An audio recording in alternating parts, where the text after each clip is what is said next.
बिस्मिल्लाहिर्रहमानिर्रहीम। अस्सलाम वालेकुम नाज़रीन, आप यूट्यूब चैनल देख रहे हैं। मैं इमरान ख़ान हूँ।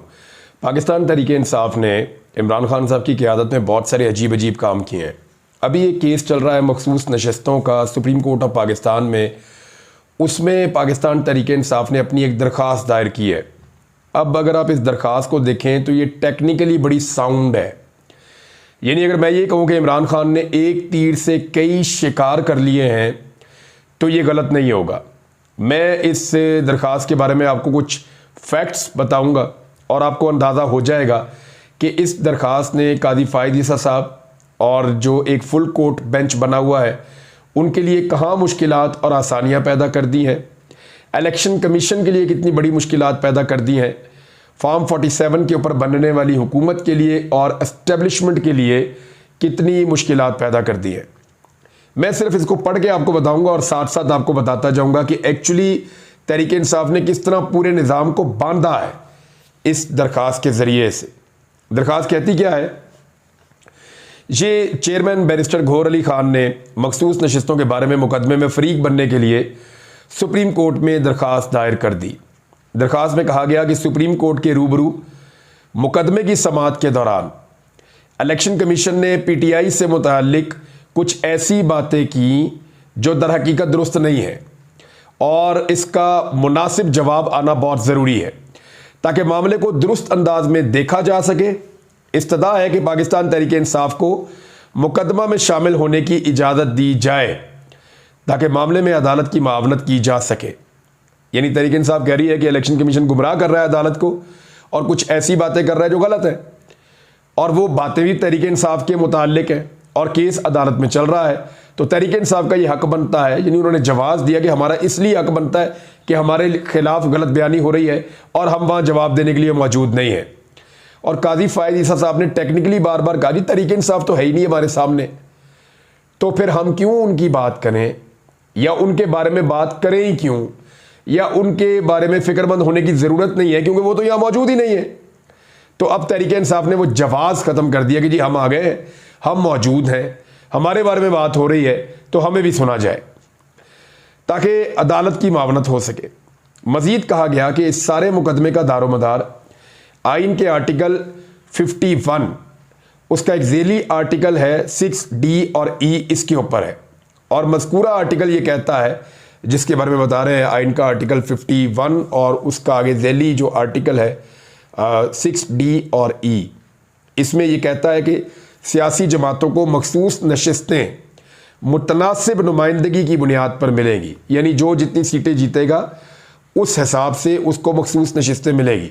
कौमी असम्बली की तमाम नशस्तों को अगर 100% कहा जाए तो जो भी 40% सीटें जीतेगा उसको मखसूस नशस्तें भी 40% मिल जाएंगी, जो 70% जीतेगा उसको मखसूस नशस्तें भी 70% मिल जाएंगी।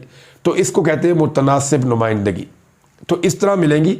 आइन ये कह रहा है, आइन का आर्टिकल 51, कोई भी सियासी जमात दो तरीकों से जनरल सीट हासिल कर सकती है।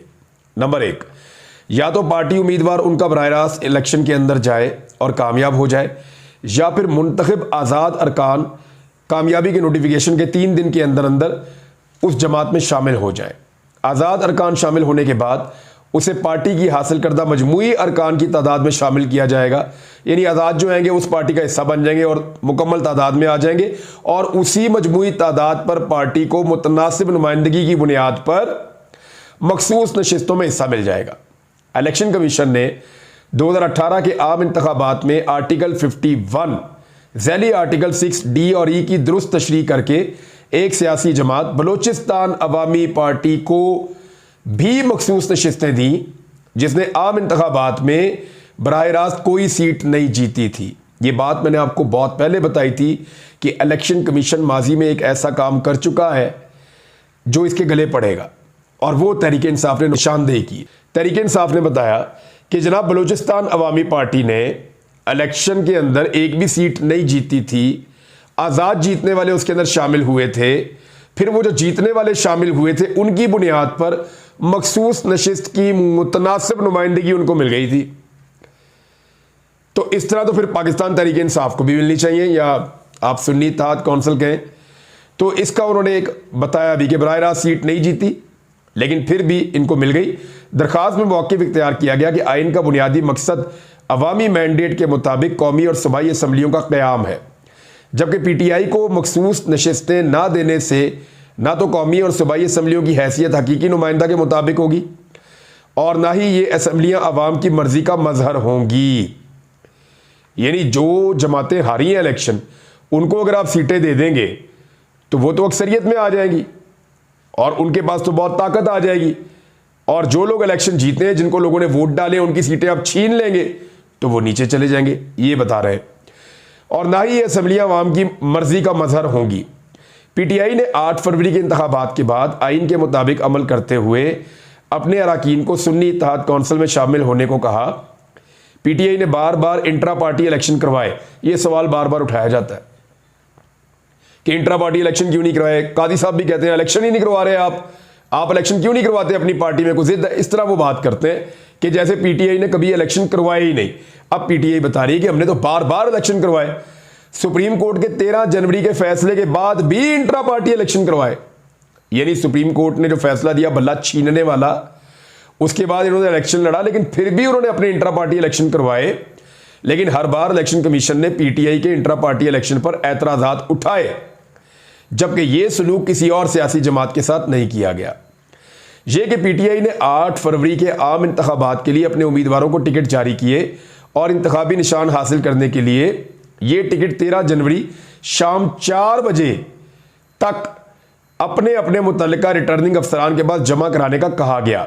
लेकिन सुप्रीम कोर्ट ने इसी दिन पेशावर हाई कोर्ट के 10 जनवरी के फैसले के खिलाफ इलेक्शन कमीशन की दरखास्त पर रात गए तक समाअत की 13 जनवरी को, और समाअत के दौरान यह देखते हुए कि हाई कोर्ट का फैसला मुमकिन तौर पर कलअदम हो जाएगा, उसने PTI के लिए खतरनाक सूरत पैदा कर दी, क्योंकि यह इम्कान पैदा हो गया कि अब PTI के उम्मीदवारों को मुश्तरका इंतखाबी निशान ही नहीं मिलेगा, सबका अलग अलग निशान हो सकता है। तो इस सूरत हाल में PTI ने फौरी तौर पर PTI नजरियाती के साथ मुतबादिल बंदोबस्त किया और PTI नजरियाती ने PTI उम्मीदवारों को टिकट जारी कर दिए।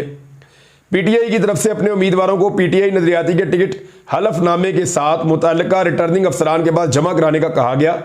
यह इंतजाम इसलिए किया गया ताकि PTI उम्मीदवार एक मुश्तरका इंतखाबी निशान पर इलेक्शन लड़ सकें। अब वो बल्लेबाज का निशान आ गया तहरीक इंसाफ नजरियाती का, उनके साथ सेटलमेंट होगी पाकिस्तान तहरीक इंसाफ की, और वोटर की कोई जो बहुत बड़ी तादाद है वो अपने हक के रायदही से महरूम ना हो जाए, वोटर गुमराह ना हो, एक ही निशान हो पूरे मुल्क में जाके उसके ऊपर वोट डाले। PTI के बहुत से उम्मीदवारों ने मुकर्रर वक्त से पहले PTI नजरियाती के टिकट हलफनामे समेत अपने अपने मुतल्लिका रिटर्निंग अफसरान के पास जमा कर लिए। लेकिन ऐन उसी वक्त PTI नजरियाती के चेयरमैन कौमी टेलीविजन पर नमूदार हुए और PTI नजरियाती के टिकटों से लाताल्लुकी जाहिर कर दी कि जनाब हमने तो टिकट ही नहीं दिए। वो याद है आपको, अचानक PTI नजरियाती के चेयरमैन आए, उनके मुंह पे चपेटों के निशान भी थे गालिबन, और वो बहुत परेशान थे, घबराए हुए थे। वो सारी दुनिया को आइडिया था